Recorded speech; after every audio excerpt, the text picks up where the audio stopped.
علیکم ورحمۃ اللہ وبرکاتہ۔ نحمدہ و نصلی علی رسولہ الکریم، اما بعد۔ امید کرتا ہوں کہ آپ تمام ساتھی خیر و عافیت سے ہوں گے۔ آج ہی ہماری کلاس نمبر 12 ہے، لیکن سبق نمبر ہمارا 11 ہے۔ یہ جو 11 نمبر سبق ہے نا، یہ تھوڑا سا تفصیلی ہے، اس لیے اس سبق کو ہم 2 کلاسز کے اندر رکھیں گے، کیونکہ اگر ایک کلاس کے اندر میں رکھنا بھی چاہوں تو اول تو تھوڑی تفصیل زیادہ ہے، اس لیے میں نہیں رکھ رہا، اور دوسری وجہ یہ ہے کہ اگر میں رکھ بھی دوں تب بھی بہت ممکن ہے کہ پورا سبق ایک ہی کلاس کے اندر، ایک ہی نشست کے اندر سمجھنے میں کچھ لوگ کنفیوژن کا شکار ہو جائے۔ اسی لیے ہم تھوڑا سبق آج پڑھیں گے، تھوڑا سبق کل پڑھیں گے۔ دیکھیے کلاس نمبر 12 سبق نمبر 11، سورہ نساء آیت نمبر 163 اور 164، 2 آیتیں، ان دونوں آیتوں کو دیکھتے ہیں۔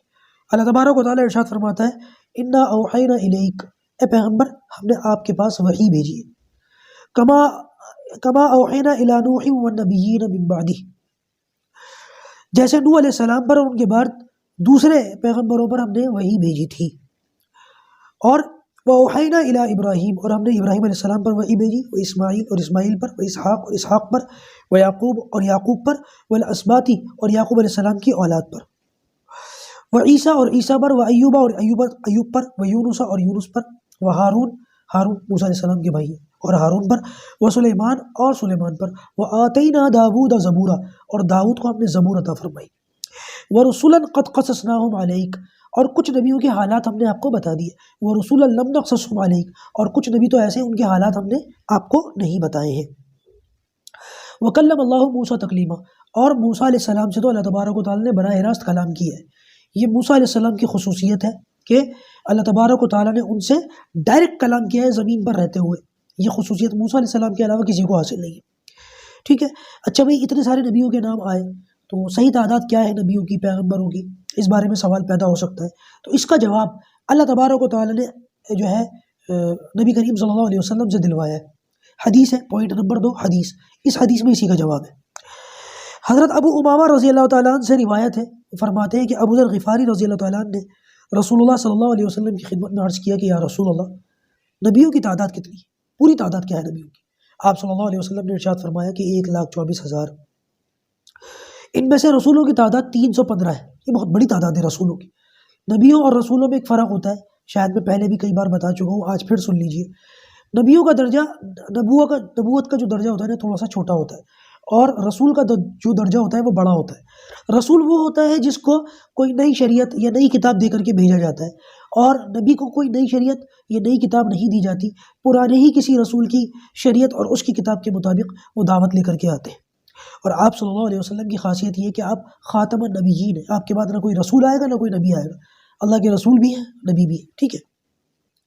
تو یہ نبیوں کی تعداد تھی، ٹھیک ہے۔ اچھا، تیسری چیز ایمانیات، نبیوں کے بارے میں ہمارا کیا عقیدہ ہونا چاہیے؟ نبی ایسے انسان کو کہتے ہیں جو اللہ تعالیٰ کی طرف سے مبعوث ہو، اللہ تعالیٰ ہی ان کو مبعوث کرتے ہیں، کوئی اپنی طاقت سے کتنی بھی عبادت کر لے نبی نہیں بن سکتا۔ معصوم عن الخطا ہو، ان سے غلطیاں نہیں ہوتی، نبیوں سے غلطی نہ ہونے کی یہ وجہ نہیں کہ ان کا کوئی کمال ہے، اللہ تعالیٰ ان کو غلطیوں سے بچا لیتے ہیں، ٹھیک ہے۔ اس کی اتباع اور پیروی فرض ہو، ماننی پڑے گی ان کی بات، یعنی وہ انسان جو اللہ تعالیٰ کی طرف سے مبعوث ہو، صغیرہ اور کبیرہ گناہوں سے پاک ہو، اور اس کی تابعداری کرنا فرض ہو۔ ان صفات کو انبیاء علیہ السلام کے علاوہ کسی اور انسان کے لیے ثابت کرنا، اگرچہ اس کے لیے نبی کا لفظ استعمال نہ کیا جائے، پھر بھی کفر ہے۔ کسی شخص کو نبی کہہ دینا یہ بھی کفر ہے، اور کسی شخص کو یہ کہنا نہیں نبی تو نہیں ہے لیکن نبیوں والی ساری کوالٹیز کے اندر موجود ہے، جیسے کسی کو امام مان لینا اور یہ کہنا کہ یہ امام تو اپنے درجے میں نبی کے برابر ہے، نبی کے برابر ہے، یہ ٹھیک نہیں ہے، غلط ہے، کفر ہے یہ بھی، ٹھیک ہے۔ اچھا، 2-3 باتیں یاد رکھیں۔ پہلی بات، نبی ہمیشہ مرد ہوتا ہے، ٹھیک ہے، عورتوں کو اللہ تبارک و تعالیٰ نے نبوت نہیں دی، عورت نبی نہیں بن سکتی، اور جنات کے لیے بھی انسان ہی نبی ہوتا ہے، ٹھیک ہے۔ نبوت وہی چیز ہوتی ہے جو اللہ تعالیٰ کی طرف سے عطا کرنے سے عطا ہوتی ہے، اپنی محنت سے عبادت کرنے سے کوئی شخص نبی نہیں بن سکتا، یہ وہی بات ہے جو میں نے بھی بتائی تھی، اور نہ ہی نبی کے مرتبے اور مقام کو کوئی پہنچ سکتا ہے، کوئی نبی بھی نہیں بن سکتا اور کوئی نبی کے مقام کو بھی نہیں پہنچ سکتا۔ حضرت آدم علیہ السلام سے لے کر حضرت محمد صلی اللہ علیہ وسلم تک جتنے نبی اور رسول آئے ہیں سارے براقے، سارے سچے، ٹھیک ہے۔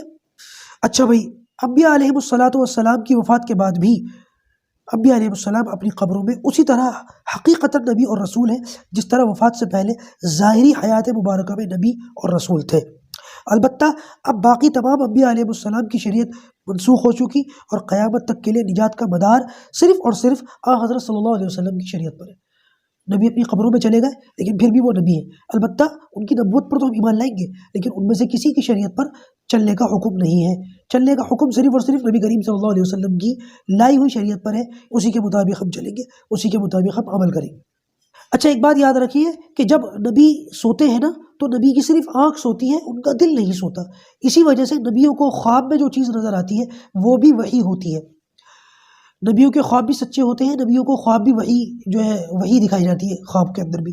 جیسے کہ ابراہیم علیہ السلام کے متعلق ملتا ہے کہ انہوں نے اپنے بیٹے کو ذبح کرتے ہوئے دیکھا تو خواب کے اندر دیکھا تھا، ٹھیک ہے۔ تو نبیوں کا خواب جو ہوتا ہے وہ بھی سچا ہوتا ہے، وہ بھی وحی ہوتی ہے۔ اور نبیوں کا دل نہیں سوتا، اسی وجہ سے نبیوں کا وضو بھی نہیں ٹوٹتا۔